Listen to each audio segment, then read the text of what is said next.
Assalamualaikum warahmatullahi wabarakatuh. Nama saya Lutfia Ramdusa Ada dengan NIM 0602012350.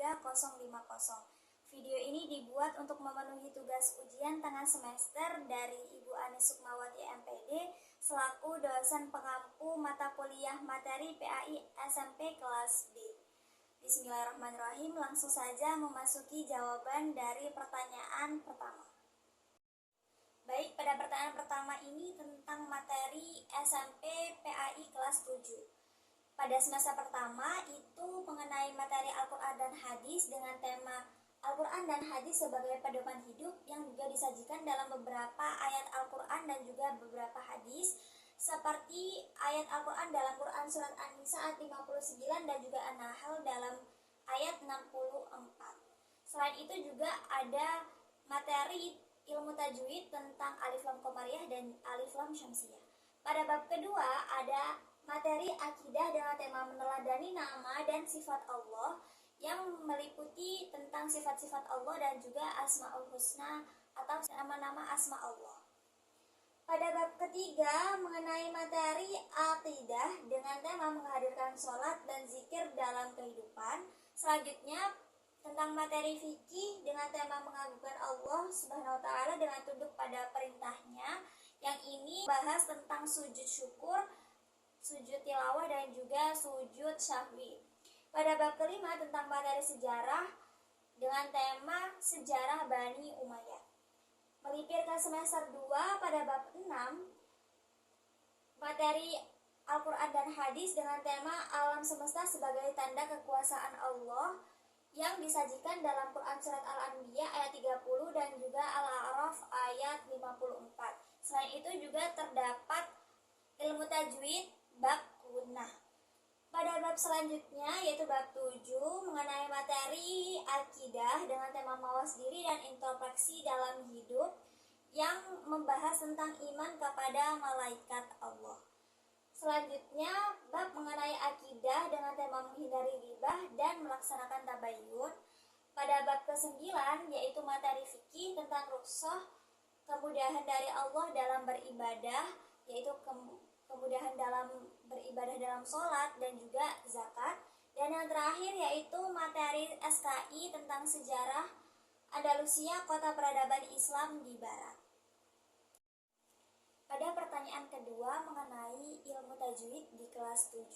Pada semester pertama ada dua ilmu tajwid yaitu alif lam qamariyah dan alif lam syamsiyah. Alif lam qamariyah berasal dari kata qamar yang artinya bulan atau bisa dikatakan juga jelas yang berarti izhar. Maka nama lain dari alif lam qamariyah adalah izhar qamariyah. Dalam izhar qamariyah terdapat 14 huruf yaitu alif, ba, jim, ha, kho, ain, ghain, fa, qaf, kaf, mim, waw, ha, dan ya. Contohnya Al-Kitabu, Al-Baqarah. Alif lam syamsiyah. Alif lam syamsiyah yaitu berasal dari kata syams yang artinya matahari atau juga memasukkan. Maka dari itu alif lam syamsiyah juga biasa disebut dengan idgham syamsiyah yang juga terdiri dari 14 huruf yaitu taksa, dalzal, roza, sin, shin, sod, dod, to'go, dan mamnun. Contohnya ar-rahmanu, ar-rasulu, an-nur. Selain itu memasuki semester kedua yaitu ada materi gunnah. Gunnah adalah setiap nun dan mim yang bertasydid dalam ilmu tajwid dinamakan gunnah. Contohnya inna, summa, innama, dan lain-lainnya. Pertanyaan ketiga mengenai kedudukan atau posisi Al-Hadis terhadap Al-Quran. Seperti yang kita ketahui bahwa Al-Quran dan Hadis merupakan sumber hukum Islam. Al-Quran sebagai sumber hukum yang pertama yang berfungsi sebagai pedoman, petunjuk, penjelas, dan pembeda antara kebenaran dan kebatilan yang bersifat universal. Sedangkan Al-Hadis merupakan sumber hukum Islam yang kedua yang berfungsi sebagai penjelas, perinci, dan memberikan contoh terhadap hukum-hukum yang ada dalam Al-Quran. Selain itu, Al-Hadis juga berfungsi sebagai penjelas atau petunjuk terhadap makna-makna ada dalam Al-Quran. Karena Al-Hadis sendiri berisikan perkataan, perbuatan, ataupun sikap dari Rasulullah SAW. Dengan Al-Quran berisi firman-firman Allah yang diturunkan sebagai mukjizat Nabi Muhammad SAW. Pada pertanyaan keempat ini tentang penerapan proses pembelajaran di kelas tentang materi iman kepada malaikat. Mungkin di awal pembelajaran kita bisa memberikan pemantik kepada siswa dan siswi dengan memberikan sedikit peta konsep agar siswa dan siswi ini bisa belajar untuk mengolah informasi yang mereka punya dengan memecahkan peta konsep yang sudah kita berikan. Selain itu, kita juga bisa memberikan pembelajaran interaktif antara siswa dengan siswa yang lain dengan cara membagi mereka dengan beberapa kelompok-kelompok untuk mendiskusikan apa saja malaikat-malaikat yang wajib kita ketahui. Selain itu, setelah udah terpenuhi, mungkin bisa memasuki tahap selanjutnya tentang pengenalan tugas-tugas malaikat yang wajib kita ketahui yang ada 10 itu. Selain itu, kita juga bisa memberikan pembekalan dengan media-media interaktif seperti pemberian video pembelajaran tentang malaikat-malaikat, tentang tugas-tugas malaikat itu apa, seperti itu. Dan yang terakhir, sebagai pendalaman materi, kita bisa memberikan pemahaman yang lebih mendalam terhadap siswa dan siswi bahwasannya adanya malaikat itu diciptakan oleh Allah untuk menjaga kita, karena sejatinya segala sesuatu yang kita lakukan itu entah baik ataupun buruk ada catatannya, dan semua itu udah dicatat oleh malaikat. Selain itu juga memperkenalkan lebih mendalam tentang sifat-sifat atau tugas-tugas malaikat yang lain.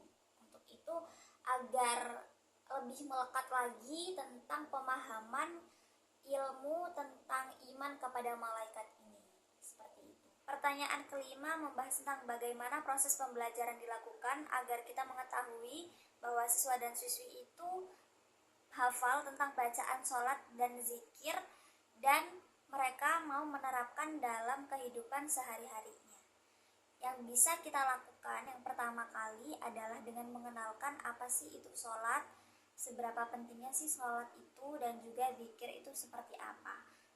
Setelah itu kita mencoba untuk continue memberikan hafalan terhadap doa-doa sholat dan juga zikir kepada siswa dan siswi. Tentunya secara berkala, tidak langsung banyak agar tidak burn out siswa dan siswi seperti itu. Setelah menghafal, kita bisa mempraktekkan gimana sih tata cara sholat yang benar. Tidak hanya mempraktekkan, kita juga mengajak mereka untuk melakukan hal yang sama tentang tata cara sholat yang benar seperti apa. Selain itu, kita tetap juga memberikan pendalaman materi atau motivasi terhadap siswa dan siswi tentang pentingnya sholat ini. Dan yang terakhir, untuk memastikan apakah mereka sholat setiap harinya, mungkin kita bisa mensiasati dengan memberikan tugas monitoring atau memberikan buku monitoring untuk mereka yang disetorkan mungkin setiap seminggu sekali atau beberapa 2 minggu sekali untuk dicek kembali untuk kita, untuk mengontrol bagaimana sholat mereka meningkat atau tetap atau kurang seperti itu. Dan tugas kita juga tetap mengingatkan dan memberikan motivasi akan pentingnya sholat waktu dan juga zikir itu pastinya.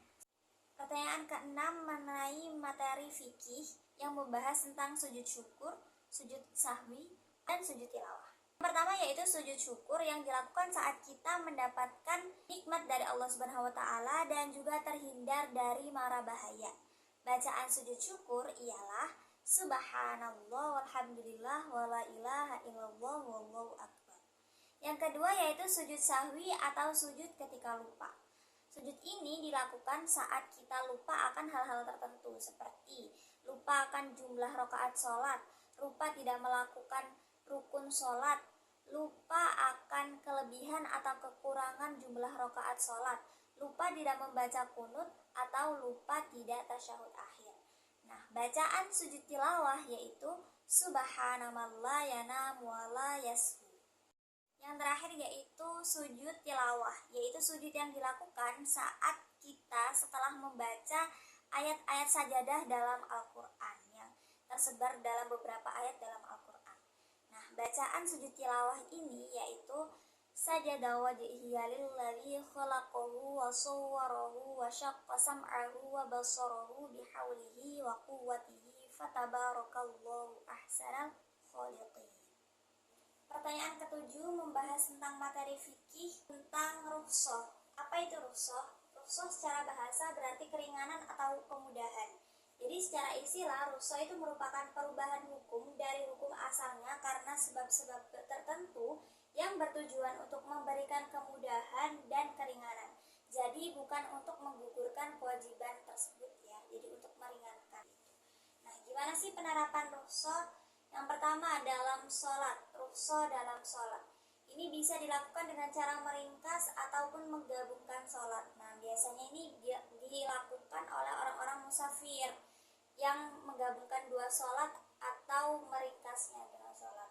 Tapi dengan tujuan untuk jika ada waktu longgar harus diganti atau diqadha dengan yang lebih baik ya teman-teman. Karena kalau meringkas itu kan berarti sholatnya belum sempurna. Jadi jika ada kesempatan, ada waktu luang, digunakan untuk menyempurnakan sholat yang belum sempurna tadi. Nah, bisa juga untuk orang yang sakit, rukhsah juga bisa diterapkan dalam sholat. Untuk orang yang sakit, orang yang tidak bisa berdiri, jadi sholatnya sambil tiduran atau sambil duduk, itu juga salah satu kemudahan dari rukhsah.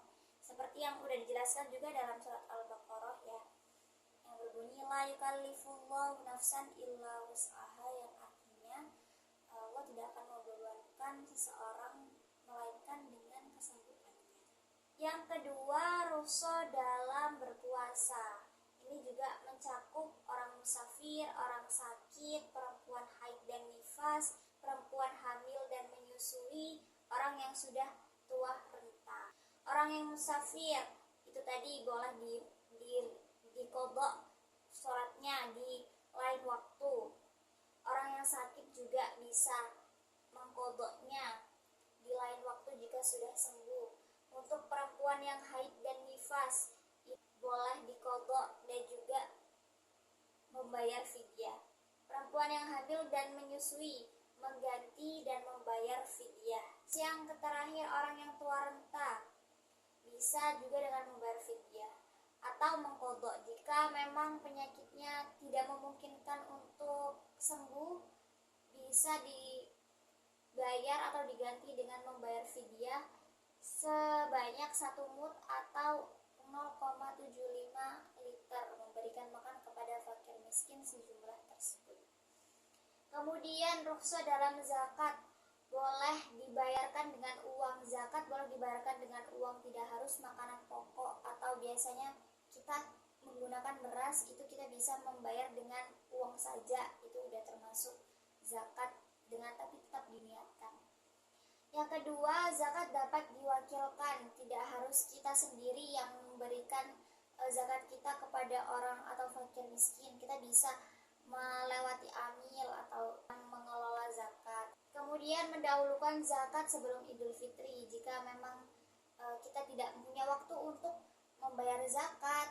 Nah, bisa diutamakan membayar zakat dulu daripada sholat Id. Ada juga kemudahan rukhsah dalam berhaji.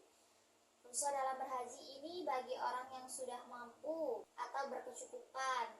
Haji boleh dilakukan sekali seumur hidup. Kemudian haji boleh ditunda bila memang belum mencukupkan untuk uang atau dananya. Kemudian boleh dikerjakan orang lain atau badal haji, boleh diwakilkan haji itu bila memang tidak memungkinkan, entah itu sakit atau ada halangan yang lain. Terus ada pembayaran dam, boleh diganti dengan puasa. Jika kita kena dam atau denda, kita boleh menggantinya dengan puasa. Pertanyaan terakhir atau ke-8 tentang materi SKI sejarah dari Bani Umayyah.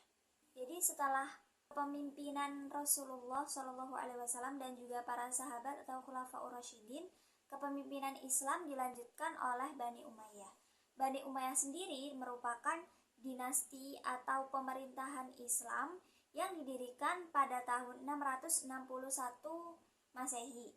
Sehingga kekhalifahan Bani Umayyah berawal atau dimulai dari 661 Masehi hingga 750 Masehi. Bani Umayyah didirikan oleh Muawiyah bin Abu Sufyan bin Harb bin Abdul Manaf, sehingga Muawiyah menjadi khalifah pertama atau pemimpin Bani Umayyah. Muawiyah bin Abu Sufyan ini dijuluki dengan Muawiyah I dan pernah menjabat sebagai gubernur Syam pada masa kekhalifahan Khulafaur Rasyidin, tepatnya pada pemerintahan Umar bin Khattab dan juga Utsman bin Affan. Yang pada saat itu ibu kota Bani Umayyah bertepatan di Damaskus, kota Syria. Jadi kepemimpinan Islam atau kekhalifahan Islam itu diharuskan yang berasal dari suku Quraisy atau yang mempunyai silsilah bersambung dengan Rasulullah SAW. Nah, kebetulan juga Muawiyah bin Abi Sufyan bin Harb bin Abdul Manaf ini bersambung dengan silsilah Rasulullah pada Abdul Manaf. Berdirinya Bani Umayyah tidak lepas dari kilas balik pada masa pemerintahan Khulafaur Rasyidin, yang mana pada saat pemerintahan Utsman bin Affan, pemerintahan Khulafaur Rasyidin mengalami kejayaan atau peningkatan. Sedangkan pada saat pemerintahan di bawah naungan Ali bin Abi Thalib, Khulafaur Rasyidin mengalami kemunduran. Awalnya setelah pemerintahan Ali dilanjutkan oleh kekhalifahan anaknya atau Hasan, namun pada saat tahun 661 Masehi, Hasan mundur dari kekhalifahan tersebut sehingga digantikan oleh Muawiyah bin Abu Sufyan. Setelah pemerintahan Bani Umayyah berdiri, ibu kota Madinah berpindah ke Damaskus yang terletak di kota Syam. Dinasti Umayyah berhasil didirikan bukan karena kemenangan diplomasi dari Muawiyah sendiri, yang pada saat itu menangkan perang Siffin, yang merupakan perang saudara satu atas berakhirnya Utsman bin Affan yang meninggal karena terbunuh. Tetapi adanya kejayaan dari Bani Umayyah itu sendiri juga karena berpikiran kuat dari Muawiyah untuk membangun dan mengembangkan Bani Umayyah dengan bantuan orang-orang Syria. Alhamdulillahirabbil alamin, telah rampung sudah pertanyaan demi pertanyaan dari soal UTS kali ini. Sekian dari saya, kurang lebihnya mohon maaf. Akhirul kalam, wallahul muwaffiq ila aqwamit thoriq, wal 'afwu minkum. Wassalamualaikum warahmatullahi wabarakatuh. Terima kasih.